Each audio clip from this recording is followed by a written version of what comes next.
Good evening, everybody. If we could please rise for the pledge.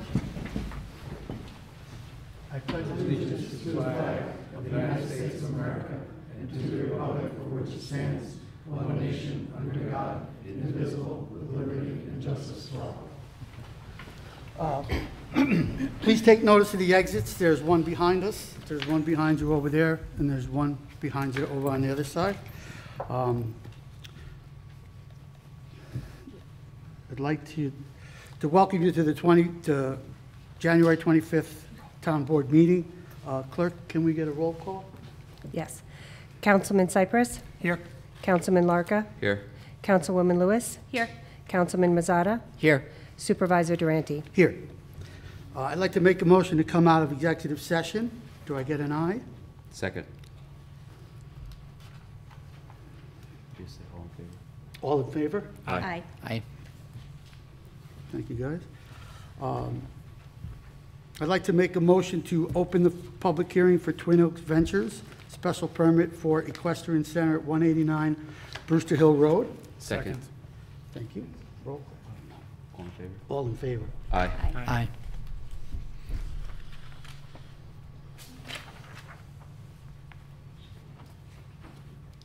If you could just identify yourself, let us know. Absolutely. Good evening. Jamie LaJudas from Insight Engineering, Surveying and Landscape Architecture. I did. Hi. So we're here tonight for a special permit for an equestrian center for the Twin Oaks Ventures property. It's located at 189 Brewster Hill Road. They are looking to have an equestrian center. It is a private equestrian center in that it's not open to the public. It's just for their business only. But because they do board other people's horses, it is fall under the category of an equestrian center. So that is the main reason why we are here tonight. So we've been before the planning board reviewing the requirements of the equestrian center. We do also need a wetland permit, so we've provided wetland mitigation to that effect to offset disturbances to those wetland buffers. If I may switch this around. So we do have an existing residence on the site. It's going to be a little difficult. Existing residence on the site here with a pool and pool area. There is an existing driveway already. The wetlands that I had mentioned are on this the eastern portion of the property, and then also the central portion of the property. This is in a large view. I do have the overall plan on another sheet that I can provide. But essentially the driveway coming into that residence, we do want to have now the equestrian center where they'll have a 60 plus or minus by 90 plus or minus barn, a 40 by 40 storage barn, a hot walker, and an outdoor arena. There is a newer storage area here and then areas for parking. We do have proposed septic areas in existing lawn areas and then also a well that's proposed. This project is intended to be, as I mentioned, private. So basically the way their operation works is they train, sell, acquire horses, train them, they come in, the horses are worked 6 days a week, then they have an off day.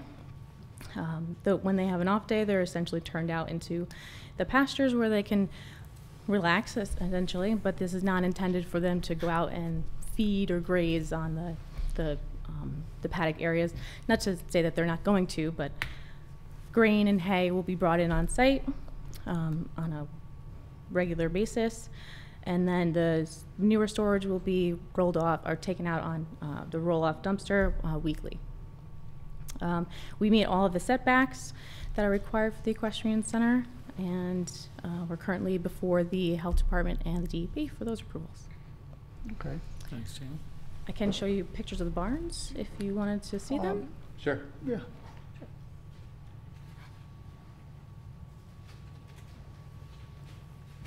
Jamie, if you could just turn it a little towards the public, because it is a public hearing, so we'd like them to be able to see it. That's good, yeah, great. This is just the front view of that 40 by 40 storage area. Storage barn, the back, which is butting it up against wood, so you're not going to hear or you're not going to see any of that. And then some images of what the barn itself itself will look like as far as materials and color schemes go. Other barn, main barn. Jamie, sorry to interrupt, turn the mic. It helps out a little bit, thanks. Sorry. Gotta get that portable mic. So we have the main barn itself, which has 3 areas where the architecture comes out, which are these 3 areas here, with the stables in the front and the sides, with the doors on either end. And we have the floor plan itself, which shows the stalls in the middle, with the different tack rooms, the washrooms, a couple lounge areas in the middle. I know you probably said this 80 times. How many stalls are actually going to be there? So total, we're looking for 32 stalls on site between the existing barn and the proposed. Jamie, quick question. There won't be any public events. Correct. This, right? Okay. Correct. So no public events, no public PA systems, very minimal lighting just for security, and it will be turned off as the horses are brought into the barn and put to rest for the night. Okay. Jamie, if I could ask, I know the public always has questions about the manure mitigation. If you could just do just a quick overview. Yes. So as part of the code requirement, the manure storage has to be more than 200 feet from any property line, and then also out of any setbacks or controlled areas for wetlands. So the only area for those is this very small window. So we have that centrally located on the site, away from any property lines itself, and basically easily available for trucks to be able to come in, grab the roll-off dumpster, and then bring it out. So it'll be removed weekly, or as needed, and if it needs to be done more so. And any of the manure or the materials that are in it are mixed in with the hay and the bedding, so that helps to keep the smell or odors down. Thank you. Yes. Anybody else? Okay, so since it's a public hearing, if there's anybody from the public that would like to step up to the microphone and speak, we'd appreciate that. Come. This topic or something else? No, on this. You could speak later on another topic if you like. Okay. How many horses at Oh, any you- particular sir- time will be there? Can So you you- come on up to the mic and just let us know who you are? My name is Ed Bajer.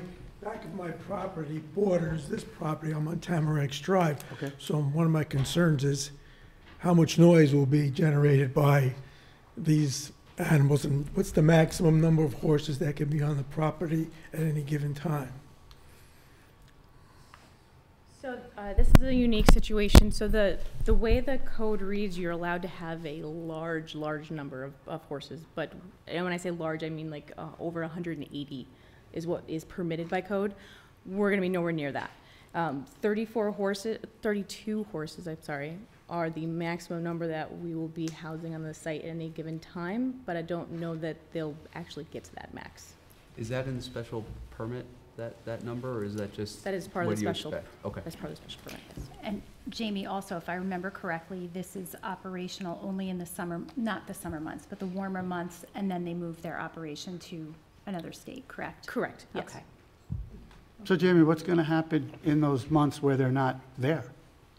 I mean, this is their residence, Okay. so they will live there, but they'll be in a different state doing their business And in the winter months. Jamie, I think one of the questions he had was about the noise. So I know we have a pretty robust and new noise ordinance now, but I don't know if you can comment to that.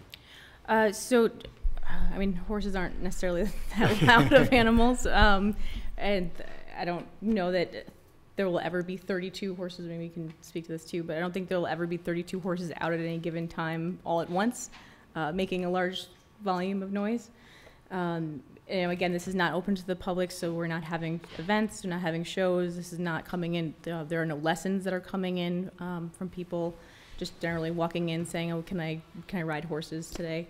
So there will not be any of those type of noise happenings. Anyone else from the public? Board, you guys are okay? All set? I'm All good. right, I'll make a motion to close the public hearing, to leave it open for a 5-day written comment. All in favor? Aye. Second.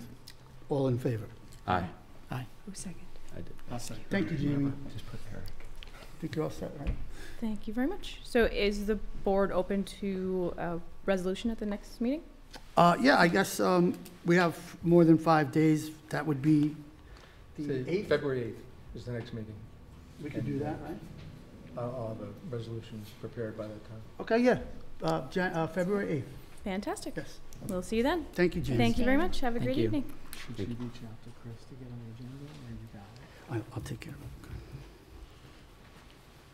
And even will.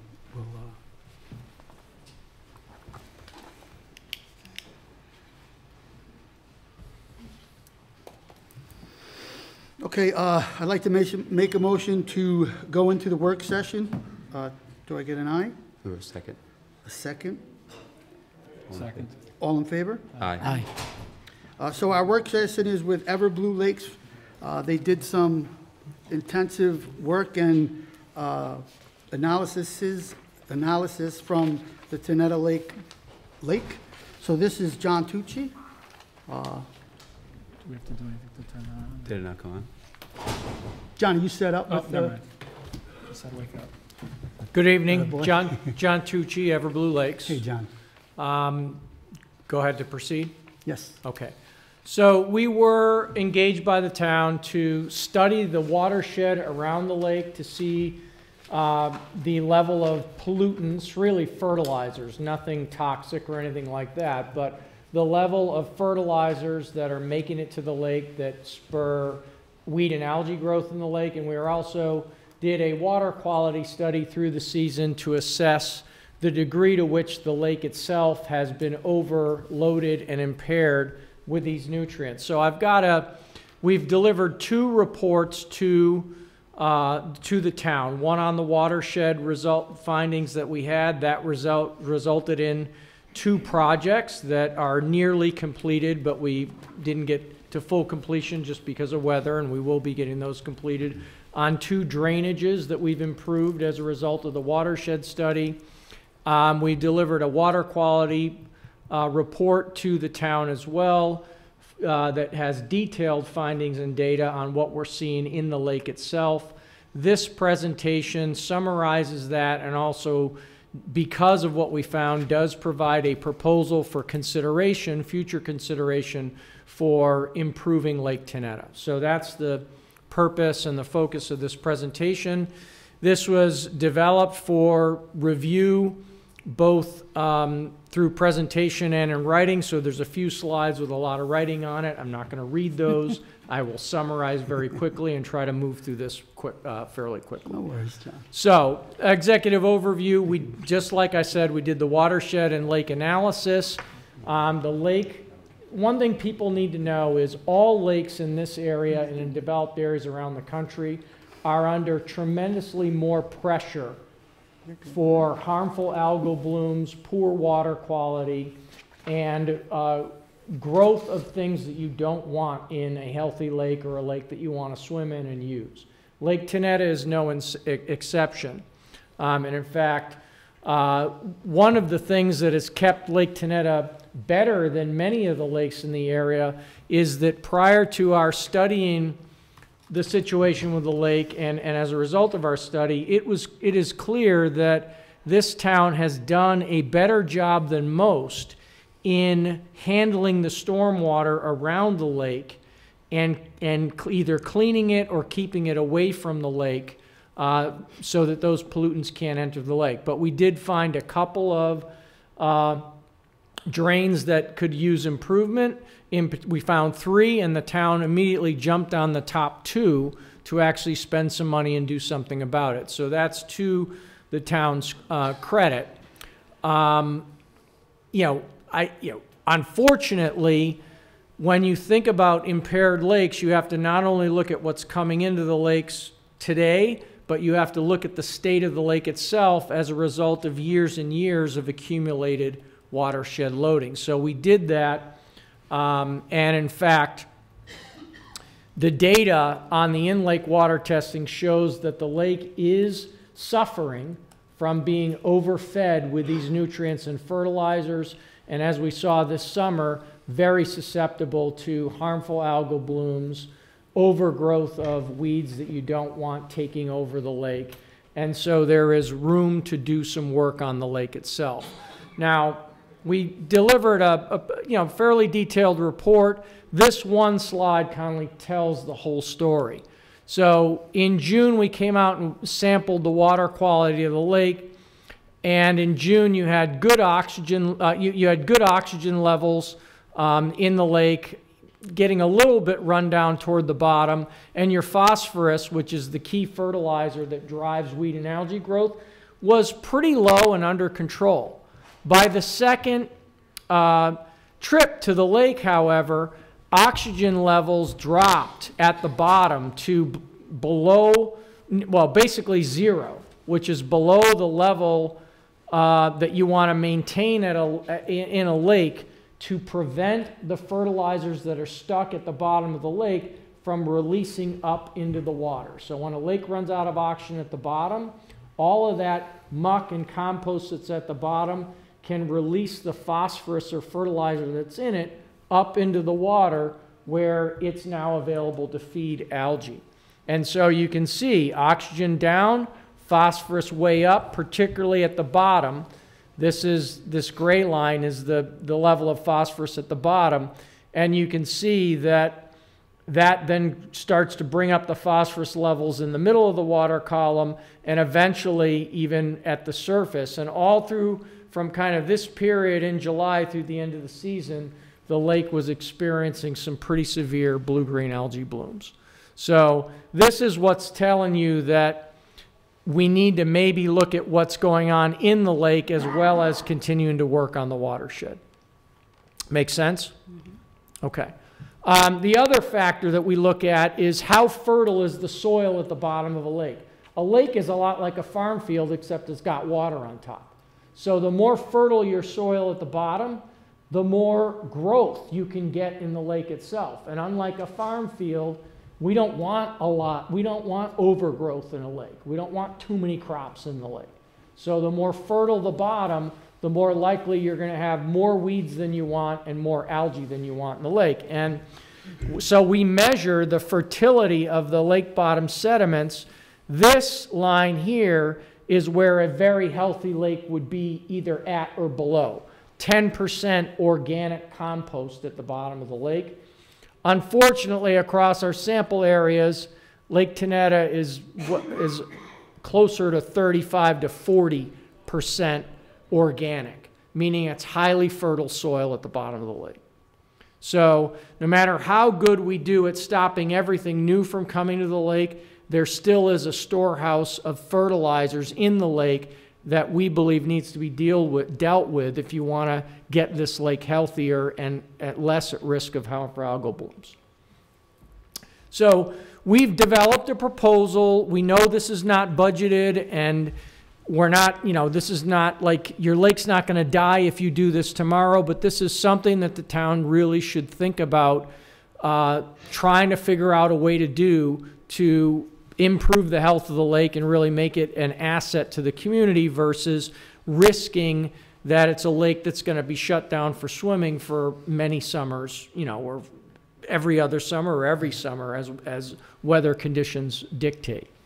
So we're aware of the fact that money doesn't grow on trees. We're also aware of the fact that the faster you act, the easier it is for us to turn an impaired lake around. So we put a very attractive proposal together because it's a fairly small lake for us that we work with, and we've got a lot of this equipment on hand, and quite frankly, I'd rather have it in your lake doing some good and making a little bit of money off it than sitting on my shelf, waiting for the next lake. So we put a pretty compelling proposal on the story. To do what? Well, one, to put a state-of-the-art whole lake aeration system into the lake with additional targeted aeration at the two main beach sites, the town beach and then the private beach, kind of hoping that maybe they'll kick in, they'll help also with some of the financing of this.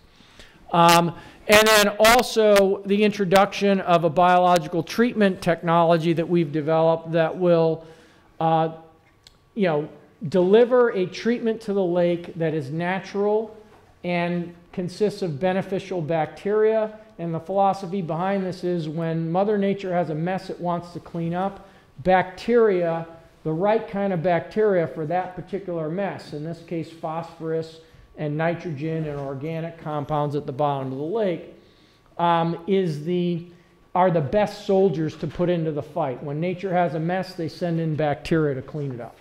What happens to the bacteria that we put in the lake? Well, they are the same bacteria that are the base of the fish food chain in the lake. We're just putting more of them in faster in an oxygenated environment.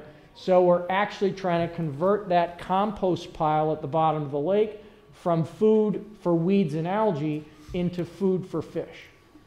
So the result that we're trying to achieve over a period of time, it's not an overnight fix, but the result we're trying to achieve is clearer water, less muck on the bottom, and happier, healthier fish that have more oxygen to breathe and more food to eat. The program also includes a continuation of the annual water quality sampling, because if you don't measure it, we don't know if it's improving. So it would be kind of continuation of what you're doing with CSLAP and some of the additional monitoring that we did, like the sediment monitoring and the sampling at depth, which CSLAP doesn't always do. And they definitely don't do the sediment monitoring. So here's what this aeration system looks like. This is an example of this is the system. It's about a 4-foot high cabinet on shore, 4.5 foot by 2 feet wide. This is before we put a fence around this one, just to, you know, kind of have it be out of the way and block whatever sound comes out of it. But they're generally quite quiet once we get them in these, the air compressor in these units sounds pretty much like a home dishwasher from about 20 feet away. So it's not a lot of noise.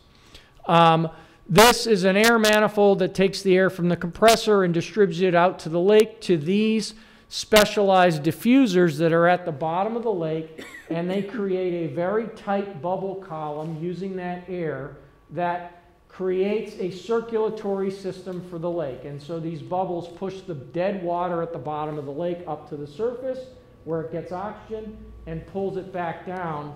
And basically you can think of this as a circulation system for your lake, that as it circulates the water, it oxygenates it at the surface and brings it back down. John, quick, just so air's getting pushed out into the lake. You're not pulling water up Correct. towards this thing. Okay. Right. Yes. And this is the layout. Everything, what's important about this is all these dots and things you see in the lake, everything's at the bottom. There's nothing at the surface.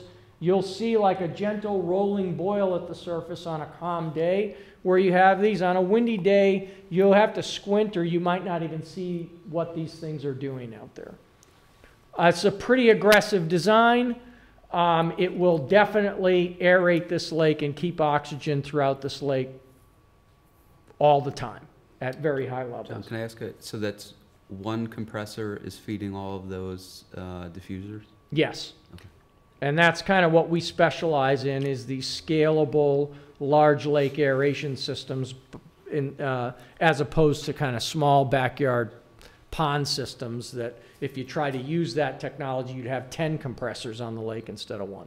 Okay. A quick question, sorry. What's the life of one of these compressors? Like, how long do they usually last? And do they require a lot of maintenance? Yeah, and we have maintenance built into our plan, both on a lease or a purchase basis. We expect to get at least 5 years out of them before they need any major service, and we're typically getting 7 to 10. Okay. What I thought was amazing when you sent me this, John, was your second point, that you're turning over the entire lake twice a day. Right. That's crazy. These bubbles, the small bubbles, are the most efficient way to move a lot of water for low energy. This compressor will run at around 15 horsepower. So we can just use that little amount of energy to take a lake that's where the water's not moving below the surface much at all and get it into a dynamic aerated state. On some of those spots that are further away from the compressor, do you have like a gauge system where it blows the same at basically each spot, or?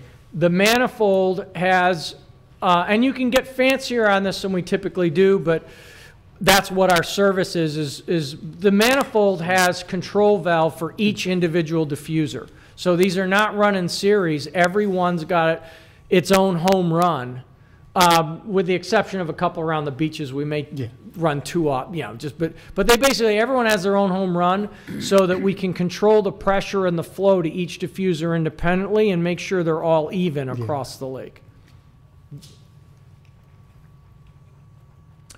This is what a prototype of the biological treatment unit looks like. And you know, we're going to make it a little, you know, kind of screen it in, and we're going to do a green tank. But basically, there's a lot of magic in this. This is a 275-gallon tank. It's about 4 feet by 4 feet. The thing about bacteria and getting it to work for you in a lake is you want it to be, if you just take a dormant bacteria powder or liquid and put it in the lake, you're putting that formula into a hostile environment.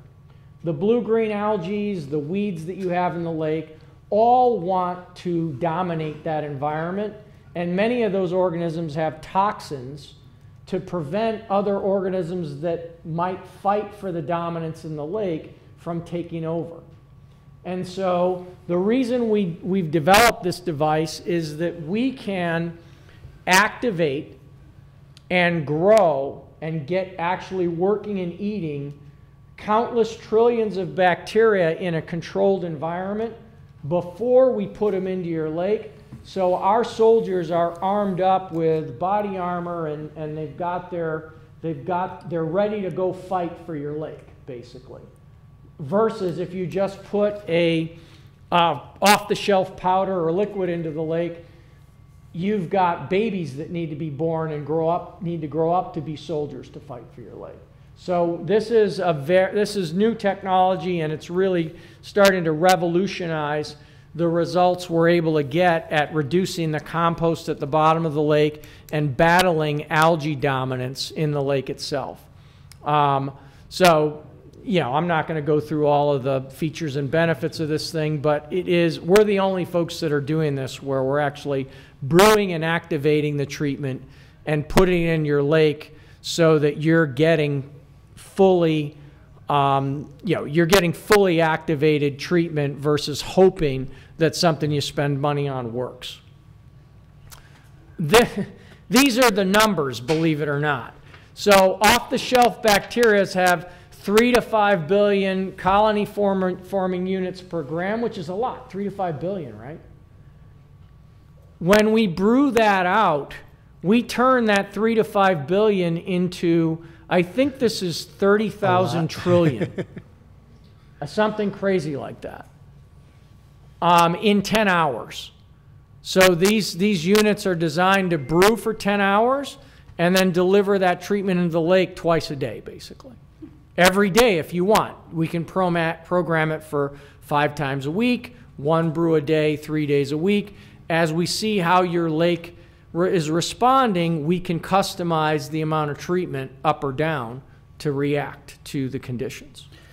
So John, when the air circulates and it starts to kill this bacteria, does it, and like the growth, does it actually like just fall into the muck?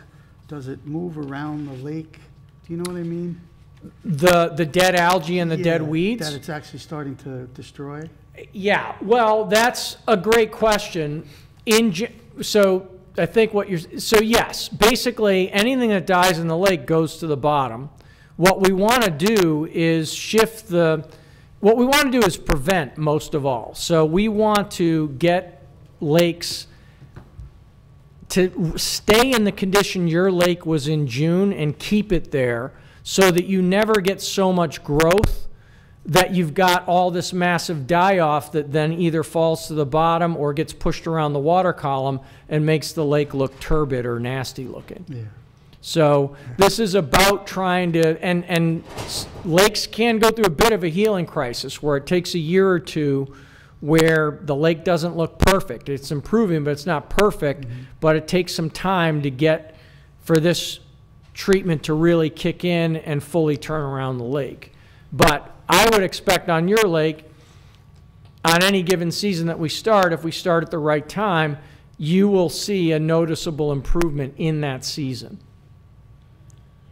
in terms of algae and water clarity, and you're definitely going to see a lot of changes at the bottom of the lake over a season or two. So just some commentary from people where we've introduced these systems. You know, it's definitely changing the game for us. This lake in Tennessee, and it's the reason why we developed this technology, they have phosphorus that's 10 times higher than Lake Tenetta. And this was the first year we were able to, first year they've had in years, no matter what they've done, where they've been able to consistently beat back the blue-green algae blooms on that lake. So this gets down to the costs, and this would be under a leasing program. And again, kind of, we have an interest, we're getting a pocket here. We're working with Lake Peekskill, Lake Mohican. I want to put a great deal on the table for you guys. This system would normally, the aeration would normally cost on a lease basis somewhere in the neighborhood of $41,000 a year. We're willing to do it for basically half that, or close to half that. I've got the equipment on hand. We would introduce it at that price of $21,200 for 3 years, prove to you that it works, and then there would be there'd be a little bump in year 4 or 5 to get us closer to what the value of this, what this technology, actually is. But I quite frankly, I want to buy business in this area, because if I've got 3 lakes to service versus 2, I can do it more efficiently. There's probably 50 lakes in this area that need this. And if I can get a good pocket going, that helps me grow my business. Now, there are lakes that have gotten grant funding to do an aeration system. Lake Mohican did. Generally, that won't work on a lease basis, because if they give a grant, they like you to own the equipment. That's fine. But you'll see as a result, and they generally won't let you use reconditioned equipment, which we can on a lease, because under the lease, it's our equipment. We're responsible for all break fix. You just write the check. You have no concern. If something breaks, it's on us. The cost, everything is on us. Replacement on us. Under a purchase, if you get a grant to do this, they require that it be all new equipment, and so you can kind of see the comparison of how that relates to the lease price. If you were to purchase this stuff, it's, $125 grand in equipment that's going into the lake. And then we would implement a service and monitoring program with that. Under a purchase program, it covers all of the normal service and maintenance and minor break fix. But again, under a purchase, if the compressor goes down in 5 years, the cost of replacing or repairing that is on the customer, not on us. Whereas on a lease, everything's on us for the life of the lease. So that's kind of the difference between the two programs.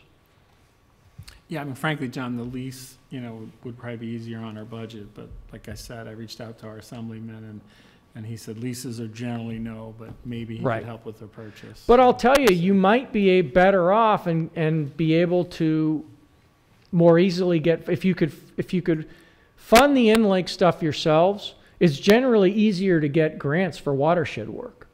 So future watershed work on improving your stormwater infrastructure and doing more shoreline buffering or other things that would help the lake, you may be able to get that in the form of grants and basically not have to spend town money on watershed stuff. Yep. What powers the compressor? Is it electric? Grid, yeah. Okay. So you get we work with a utility to get a dedicated service and meter to that unit, and then the town would be billed for that, and we can build out the budgets for that. So, John, I just did some quick math while you were talking. 15 horsepowers, 11,000 watts. So, does this run all year? No, it runs about 8 months a year. We shut them down in the winter. All right, so full year would be 9,000 electric, so probably five to six. you think? 6 to 7. I'd budget I'd err a little on the high side because the Commonwealth. You guys have high rates here, and there's You're always these going up. added little fees and all that. So I'd say 6 to 7. And, okay, I have a bunch more questions. Did you guys have questions? Let's For keep Eric? going. The lease, it increases by 30% in year 4, Yes. and Let me go then back to that. what happens in year 6? Oh, yeah. If you renew, we typically do 5-year leases. If you renew, we would lock in this 31, Okay. which is essentially still discounted from this. So the way our leases normally would work is you would be paying 41 for 5 years, and then it would go down to 31, and it steps down. Instead, we're giving you a deal for 3 years, and then immediately giving you the renewal price even in year 4 and 5, so it would renew at 31. Okay. We do lease to own type, after, we do buyouts after 7 to 10 years. So we have options under the lease, depending on how this works. The idea is, hey, we're willing to put some skin in the game to show that this is the right thing for the lake over a 3-year period to justify its ongoing costs. Okay. With all I wasn't following all the biology and chemistry or whatever. Is part of this, do you need to put fish in to eat what you're converting into fish food? If you build it, they will come. Okay, all right, good. I guess you have to winterize this whole system, or no? That's all built, whether it's on a purchase or a lease. All of that kind of service is built into our pricing. So we do, our business is servicing these units. So I've got crews that start up, winterize. So that's in the 7,500? That's in the 75 or 12.5. Yes. Okay. Yes. I think that's all the questions I have. I'm kind of curious if this starts really taking care of the lake, do we have to continue the auto biotreatment down the road, or? Maybe you should be able to dramatically reduce it. Well, there's even a chance, and we're getting into, and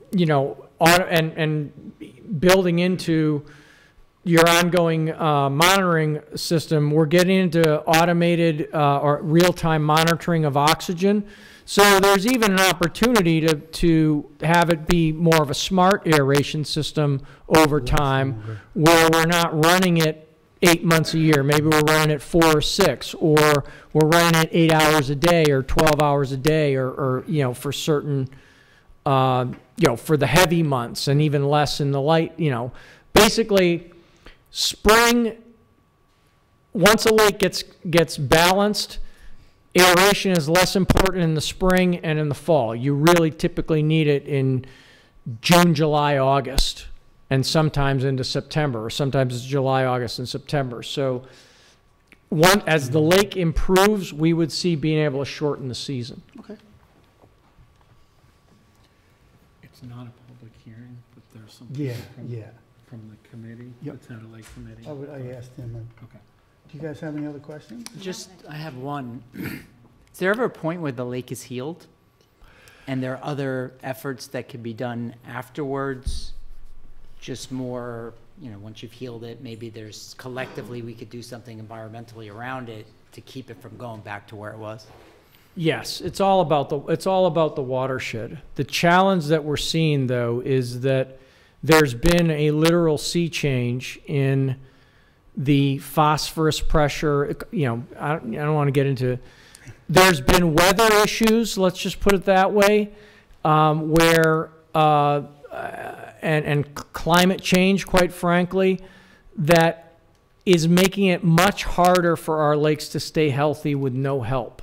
So we hope to get the lake to the point where by just continuing to work on the watershed, we can put this in-lake stuff out of business or dramatically reduce it.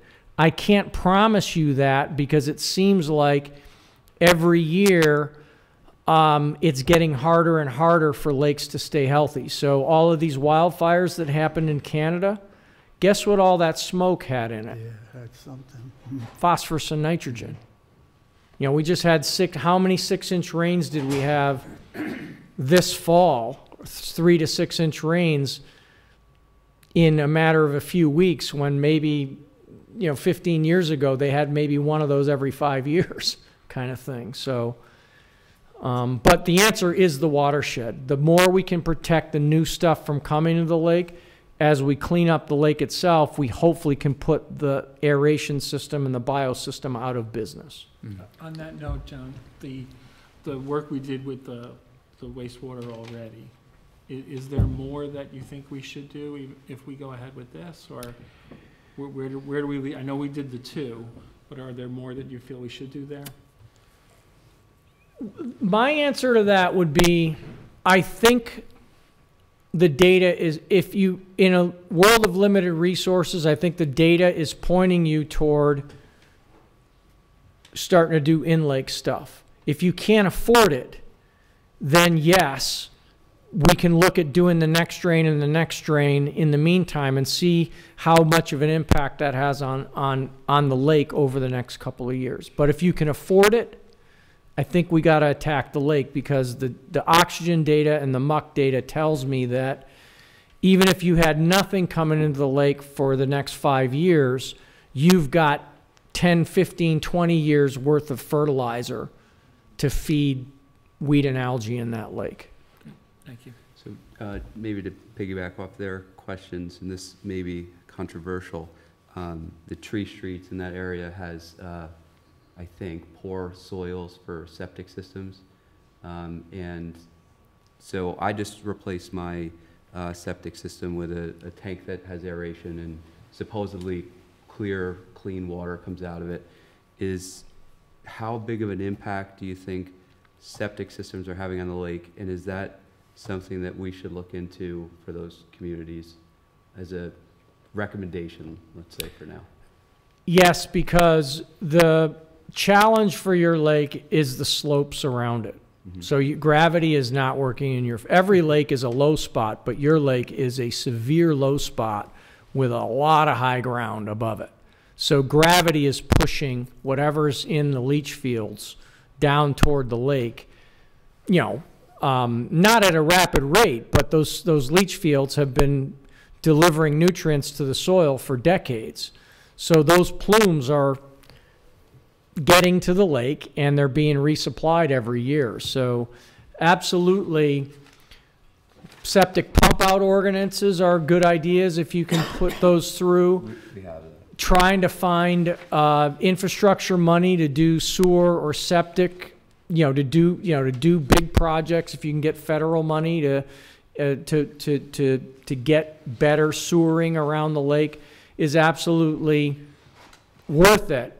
But in terms of, all of this is the right thing to do, but it all comes down to what you can afford to do. So in terms of getting a benefit to the lake the fastest, for the amount of money you're spending on this is going to get you there faster than if you could, spend the millions of dollars to put the sewers in tomorrow. You're still going to take 10, 15 years for that sewer to take effect. So it's a long-term strategy to work on that you should look to for opportunities when the money from the state or the feds are available.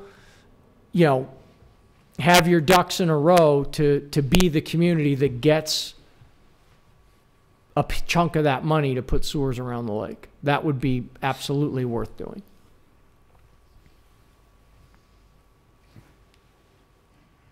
So it's not a public hearing. But there are a couple of people out here that have really worked hard, that live around the lake and stuff. And if you guys want to come up and ask or give us any of your advice, you're more than welcome to come on up and say something if you want. But if I can speak for myself, I saw the two major drains that they did already, and the water's coming out of there real clean. So I think that was a good thing. And I know Eric was important in trying to push those things to get done right away. And I think I live pretty close to the lake, and I know that everyone that lives around the lake likes to see the lake, and we'd like to see it improve. So it's definitely one of our higher priorities for sure. That's great. You guys have any questions? Hello, John. Hi, I'm Mike Langley, and I'm from the Lake Committee. One thing that came to my mind is how do you have any suggestions on influencing property owners around the lake that use fertilizer on their lawns? Now, I use a fertilizer, but I use a non-phosphate fertilizer. But I know a lot of other people that don't, and that again gets run right into the lake. Also, how would you address the existent weeds in the lake now? Phragmites, cattails, for instance. Would you just remove them? Do you have any ideas as far as that's concerned? And that's probably about the only thing that I'm thinking of now. But the thing is that also, when you install the system itself to aerate the lake, how do you actually install each position that you're going to be using and keep it from damage, fishing, things like that might obstruct them? So that's about the three things that I was thinking of right now. Yeah. Yep. Fertilizer, Phragmites, and installation. So on the fertilizers, every lake association needs to have education as part of their program. Some people will listen, some people won't. We would, myself, if when you have meetings of people around the lake or can pull meetings together, we would be happy to come and give them the information they need to make good decisions. So specifically around fertilizer, I guarantee you that there is no soil around Lake Tenetta that is short on phosphorus. Your grass does not need any more phosphorus. So the no phosphorus fertilizers are perfectly good and no fertilizers is better than that, but the no phosphorus fertilizer, you're going to grow just as green a grass from that product as if you bought one with phosphorus in it. John, can I ask a question on that? Because you brought that up last time, and I went to Palmer Brothers and looked at their fertilizer, and it didn't have, is it phosphorus? Yep. And they said that they don't sell fertilizer in New York with phosphorus? That very well could be. Okay. That could be. I thought it was county by county, but it might be statewide now. Maybe it's Putnam. Okay. But yeah, so they could be. Go ahead. Connecticut's close, though. Oh, yeah. Yeah. That's true. Yeah. And also, do you need me to get up again? Just for the video. The microphone, yeah. I just wanted one other thing. That's okay. I'm drain number 3. And the thing is that my drain, that area is not as large as the other 2 drains, and it probably doesn't contribute as much as far as nutrients are concerned. However, I know that with my particular drain, other drains are draining into that area, and it's between my house and my neighbor's house. And there's going to be a fairly high volume stream that runs through the 2, beside the 2 houses. Now, the ground around those drains is continuing to deteriorate. So the thing is that my question is there a possibility of obtaining some type of rock to reinforce the ground around that drain so that it won't continue to deteriorate and impact not only the nutrients, but the road? Yes, and if you're one of the reasons we picked the 2 drains we picked was because they were the bigger ones, but also because there weren't private property owners that we had, you know, the decision could be made without, you know, impinging on someone's private property rights.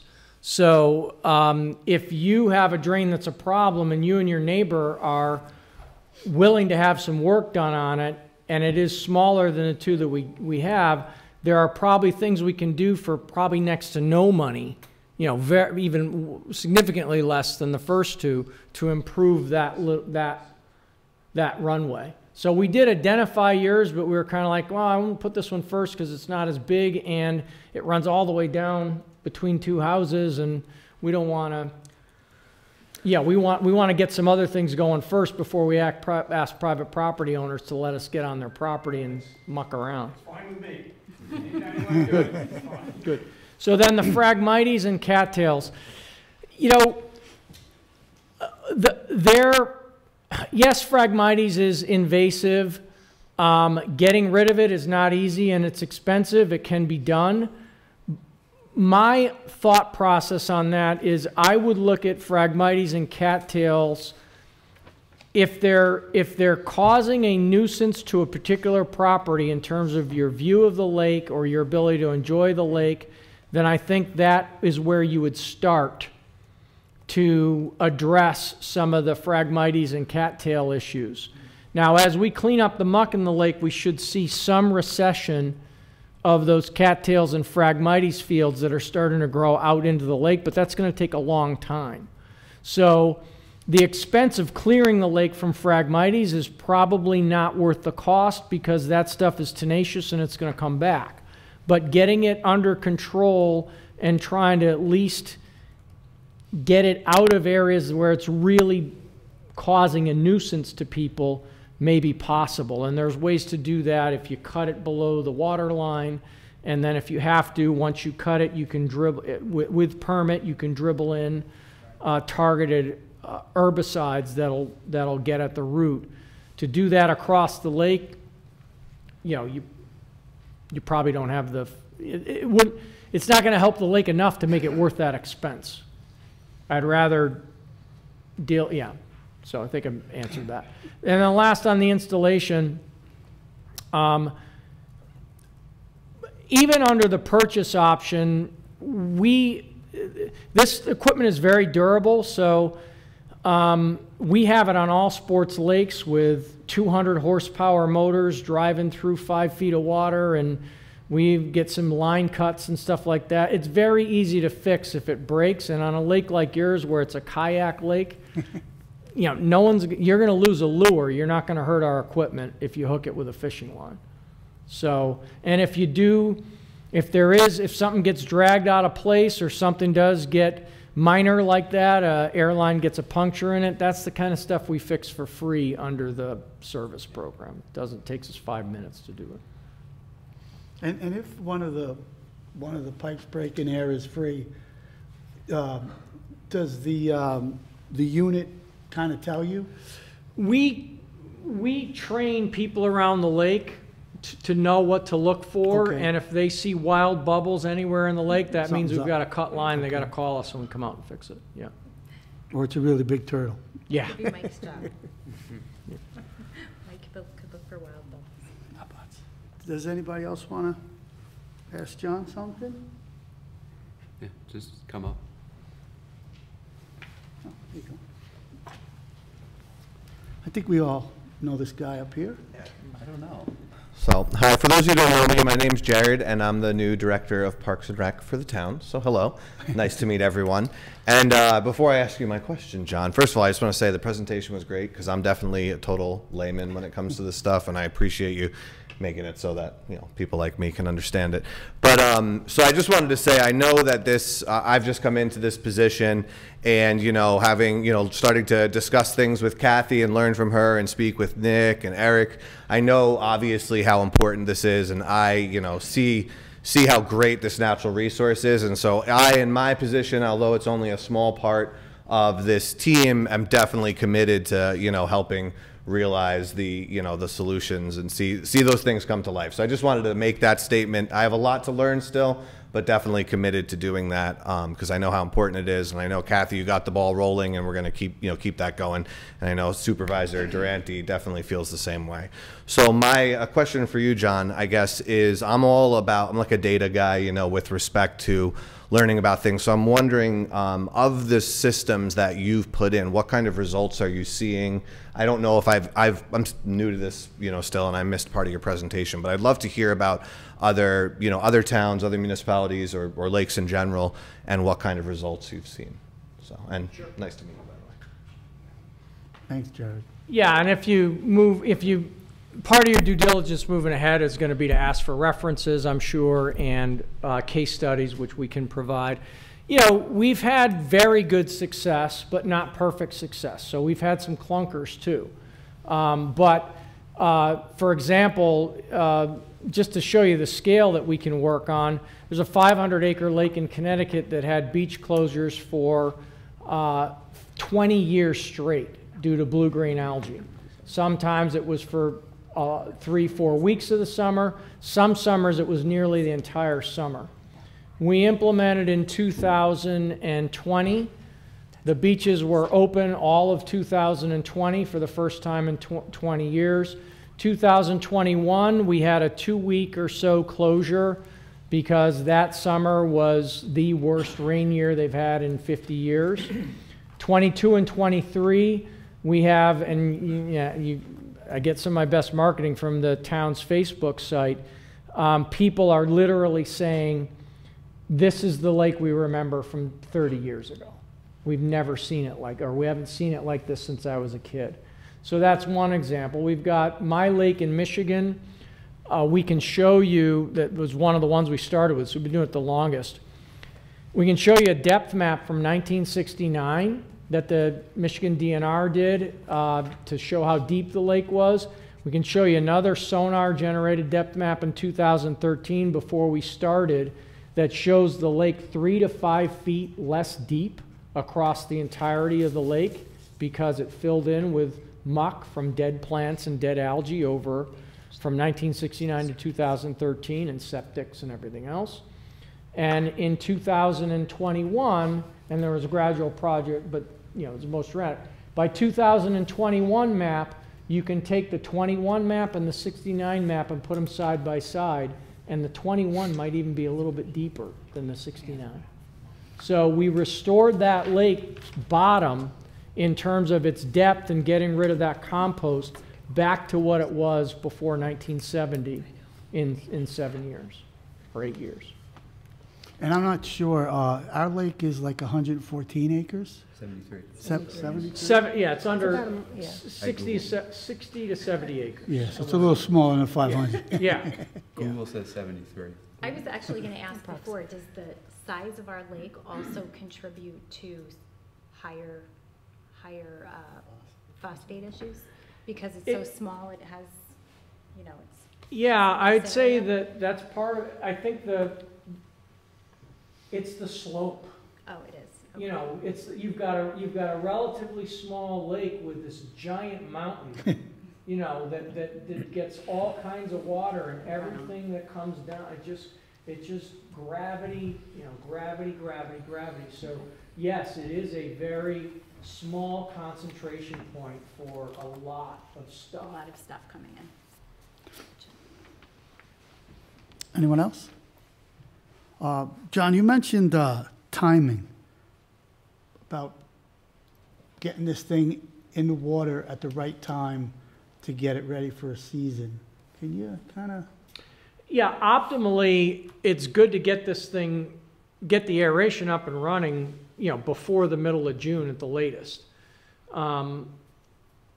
If not, then sometimes it can make sense to work on getting it installed and all that, but not turn it on until end of August, September, because once the lake has run out of oxygen, we don't want to stir it up. We don't want to, the phosphorus is already released, we don't want to stir that up more. So generally, that's how we, there are some lakes that are so bad, and I don't think yours is one, that they don't care when we start. I mean, it's like, let's just get this thing going. We'll suffer through it's going to be a couple bad months anyway. let's just start so we can start. But on your lake, I would recommend there's a window in the spring and a window in the fall that we'd want to hit in any given year. John, what kind of time would you need? Let's say money was no object, we said yes tomorrow.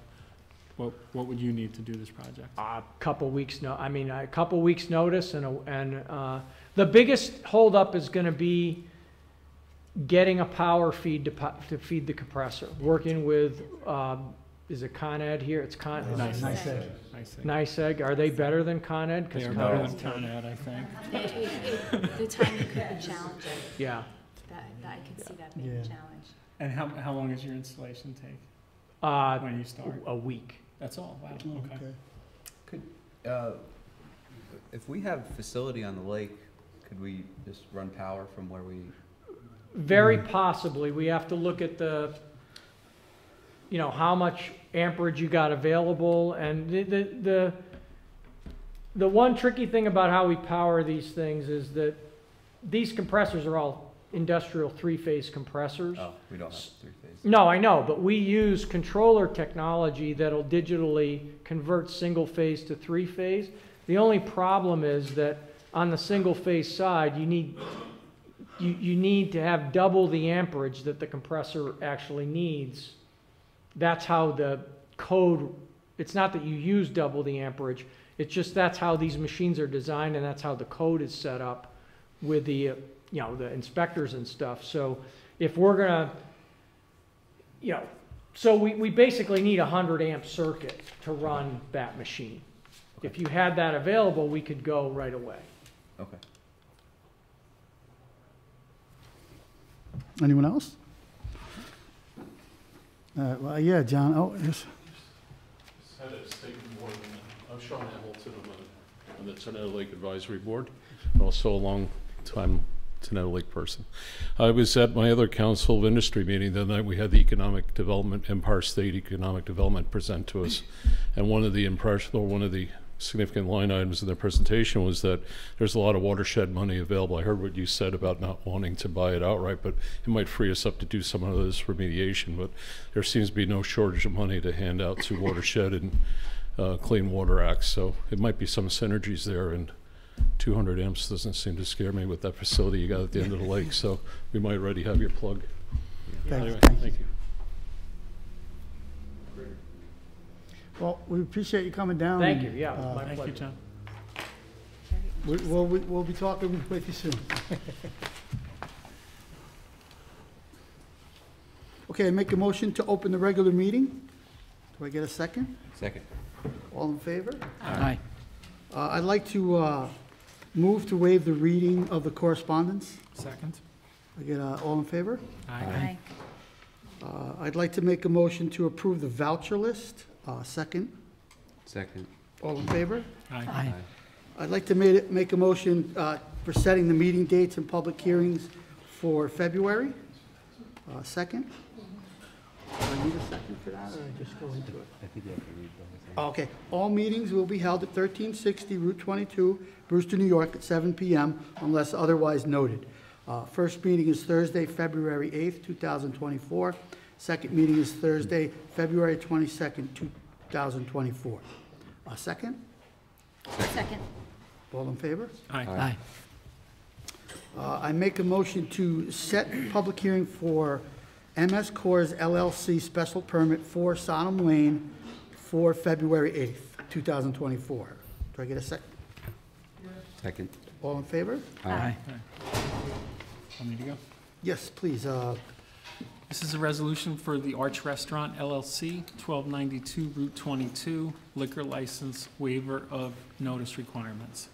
Now therefore be it resolved that the Town Board of the Town of Southeast hereby waives any and all rights it might have to substantive and procedural compliance with Section 64 of the Alcoholic Beverage Control Law regarding notice to the municipality in connection with the application of the Arch Restaurant LLC, 1292 Route 22, Brewster, New York, 10509, in connection with the proposed on-premises liquor license to be issued by the New York State Liquor Authority, and be it further resolved that the town clerk is hereby authorized and directed to forward a certified copy of this resolution to the New York State Liquor Authority, 80 South Swan Street, Suite 900, Albany, New York, 12210, and to Bruno V. Jaffrey Jr., Esquire, the attorney for the applicant forthwith.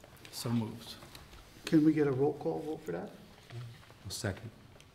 All in favor? With discussion? Does anybody need to discuss? No. All in favor? Aye. Aye. Aye. Our second resolution?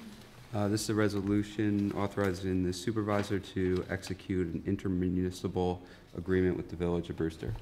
Now therefore be it resolved, if the Village of Brewster shall agree that the town supervisor is hereby authorized to execute and deliver an intermunicipal agreement between the town of Southeast and the Village of Brewster for ice and snow removal at 1 Main Street and 67 Main Street in the Village of Brewster, in form and substance approved by the town attorney, in order to effectuate sharing of services and resources as set forth here and above, and be it further resolved that the actions heretofore taken by the supervisor in connection with this initiative are hereby ratified, confirmed, and approved nunc pro tunc, and be it further resolved that this resolution shall take effect immediately.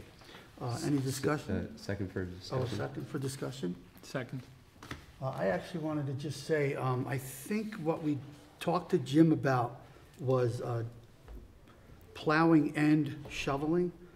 It's in the contract. Yeah, but with speaking with Mike Burdick, plowing is going to be an issue.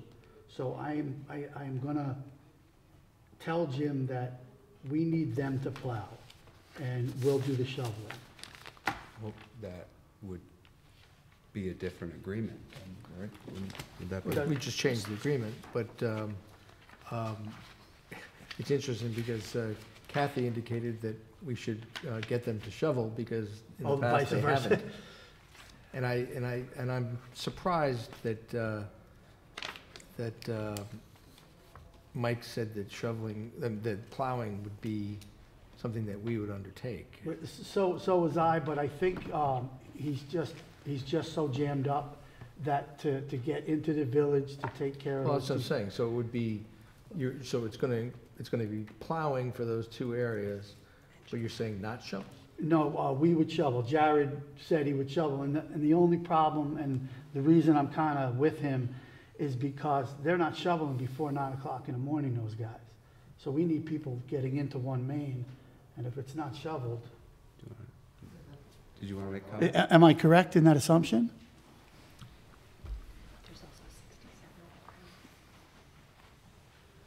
Yeah, so I think this all came to a head at the last storm, whenever that was, last Monday or whatnot, and I was up at 1360 doing stuff up there, and assumed that 1 Main was done, and so I didn't hustle over to 1 Main, assuming that it had been taken care of, and I got there and nothing had been done. The building was already open, hadn't been plowed, hadn't been shoveled, and it was if you guys remember, it was an icy storm. It was not. It was just not safe, and it's around 1 Main is a hill on both sides, so you have to come uphill from the parking lot, and so it just wasn't safe. And so that's when I brought it to your attention, and then we reached out to see if they're going to come later in the day, and they didn't. So I went back and did it again, and then I even went back in the evening after we had early dismissed and did it a third time, and it hadn't been done at all. So and I believe that Jim said the problem is they hadn't even gotten their own buildings done, let alone come to ours. So if they're able to do it, great, but I don't think, it doesn't seem like we necessarily can count on it happening as we need it, and that was the biggest problem, because we don't want anybody getting hurt. And it was slick enough where, I almost wiped out, and one of the two youngest people in the building. So I just want to make sure no one's getting hurt, and if that means we have to do it, then we'll do it, but yeah.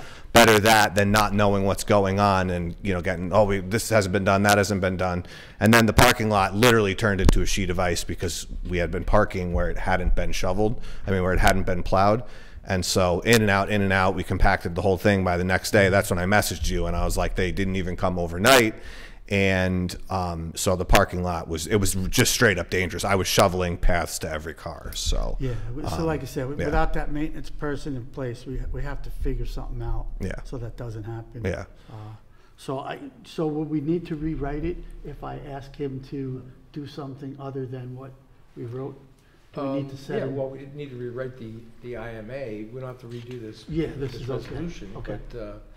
But I'll speak to him tomorrow then. Yeah, I think that's probably a good idea. Yeah. We can hammer out the details. It's just a matter of making it work. Thanks. Keep in mind that we also have to shovel in front of 67 Main Street, Yes. too, all the sidewalks. Yep, yep. In the library. Like you said, he's young, The he's library's not good. our responsibility. No, not the least. Do we table this, or do we? No, you're voting on Resolve. authorizing him to sign an Yeah. IMA for plowing and shoveling. Okay, got So it. it's, and the content is up to me. Okay. So then, all in favor? Aye. Aye. Thank you. All right, so supervisor's report. So obviously, this is my first meeting. I really don't have much to report. I will say that I've had an extremely great cast of characters around me, helping me out, pointing me in the right direction, and I'm thankful for that, because that kind of makes me want to be sure that I do a good job, and I can always turn and ask for help, and somebody's going to be there to help me. So hopefully the next meeting, I'll have a little more to say. But as of right now, you know, when I get here in the morning, sometimes I look up in the mountain, I can't see the top of it, but, you know, I get there at some point. You know, that's pretty much all I can say this month. Is anybody from the public need to have a comment for us or anything? Come on up, introduce yourself.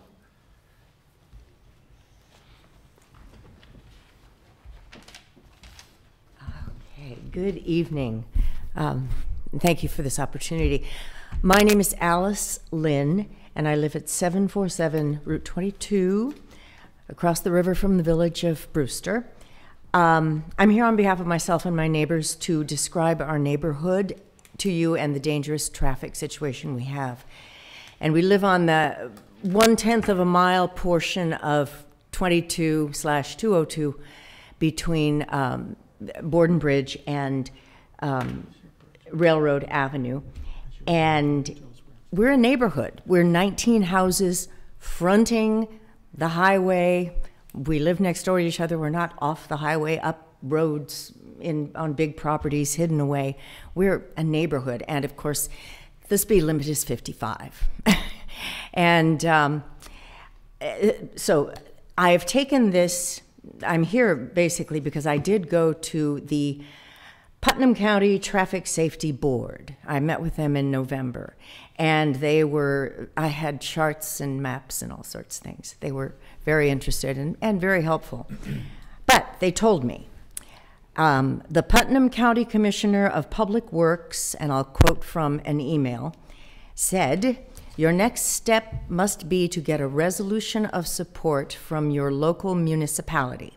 Basically, that you need support from the town of Southeast for the New York State Department of Transportation to be able to do a study to make the appropriate changes." So that's why I'm here tonight. I probably don't have to, I mean, there's no sidewalks, there's no street lights, there's no shoulder even to walk on, and everybody walks because it'd be silly. You're trapped. You can't leave your house without a car unless you walk. And kids, men, women, elderly, everyone walks, and they walk to Borden Bridge or down to the footbridge at Turk Hill Road to access Brewster and buses and trains and businesses and groceries. And it's just not safe. As a matter of fact, I tell the kids to cut into my driveway and walk along inside my yard to give them a brief, few blocks, or a block maybe, a block's worth of no traffic. So anyway, that's what I proposed, and it sounds like if I do have the support from you, hopefully that makes sense to you. I just said, they wrote me this, I said, great, what is that? Mm-hmm. And they came back with this and told me to go to you. So here I am. I don't really need to say much more about the hazard and whatnot. We're basically in Southeast. We're not Brewster, though that's our address. we're county, we're on a state highway and US highway. 22 is New York, and 202 for that portion is US. And also, we know that from Borden Bridge north, for a quarter of a mile up to Argonne Road, and which is opposite the entrance to 684, it's 30 miles an hour. And you go south and you enter Croton Falls, and it's 30 miles an hour. You enter Somers, it's 30 miles an hour, and for that portion, and then speed up again. Where does it turn? Is it 35 like by Reed Farms? Is that where it goes down, or further? No. I was curious. Not that it matters. No, Reed Farm up there. It's 55. It's yeah, absolutely. It turns to 30. Yeah. Go the other way. Yeah. Okay. Yeah, heading north as soon as you've passed Argonne, or however it's pronounced. Aragon. Okay. We're not that fancy. Okay. I do like that better. Okay, let's work on that. I'm surprised it doesn't. The 30 doesn't last up to Star Ridge, where there's the other entrance, and a brand new pizza parlor. Come on, and yes, that one section from Borden Bridge up to Argonne has sidewalks, and it's got it all, and streetlights and everything. So can I ask you a question? I'm not trying to be a wise guy, but we're definitely going to confer to Will to see what we can do for you. But what would your goal be? Just to knock down that speed limit? Sidewalks would be speed limit first. There's a 2-foot sidewalk there. It's called a guardrail. Yes, and we've got that brand new crossing light at Turk Hill. It's gorgeous. It's fantastic, but you have to go through the danger to get there to use it. I ride my bike down there and hop on the sidewalk to cross the street. Well, whenever I come out, when I cross the footbridge, you cross the footbridge, and right there on the left is my yard. So I just cut in. That's why I know exactly what house you're at. That's why I tell the kids to walk through there. But as I pass the stop, the button, I push it to slow the cars down. That's okay. Yeah. And there is some history. The woman who sold us the house, we've been here 7 years, my husband and I. There is some history about, and I have to find out who knows the answers, about how that stoplight got put in. Nobody has lived here long enough at present that knows the story, but it was a neighborhood effort, is my understanding. So, We will pass. I'm not sure We will what- consider a resolution requesting the Department of Transportation of the State of New York to study and potentially reduce the speed limit in that area. We've done it in other places. Can we do that for next meeting? Or? Yeah, sure. Okay. And I was told, when I spoke to the town clerk about, what do I do next? She said to request that and this issue be put on the agenda for your next meeting? Yeah, but Will just said we could write a resolution to support you. So maybe during the week, just email the town board. So we have your information, and I'll talk to Will during the week. I have copies of everything I would have said tonight. Oh, okay, you can leave it which is with us, right? mostly. Yeah, sure. And there's 5 copies. Oh, perfect. Just make sure Kathy gets Yeah. Kathy and Will, actually. I hope you like the Christmas lights on the bridge. Yes. Oh, and the wreath. The wreath we bought this year is $700. Paid her to say that. Oh, well, do it again. I would want a bigger one if we had the money. It was gorgeast. Do it again. Yeah. Every year, the wreath was new, we'll get something new next year. But that, no town money, it goes towards that. It's fundraise money. Oh, good. No town money. Good. Well, Well, it was a thank you. wonderful surprise. I can see it from my bedroom. Excellent. Well, thank you for coming down. We Yeah. appreciate it. Thank you We'll talk to you very again. much. And now you have this information, which it doesn't have my email on it. So Why don't you email us? I will email, you said? Town board. Town at board. Southeast. Yep. There's a Go on the link- website, There's it'll a be link there. on the website. If To you go on, request. There's a contact information point. Yes, good. I'll do it right away. Thank you. Great, thank you. Thank you. Does anybody else from the public have any comments? I'll make a motion to close the meeting. Second. All in favor? Aye. Town board comment? Town board comment, but I don't have any, so you're okay. Yes. Who was the Thank you second? for coming.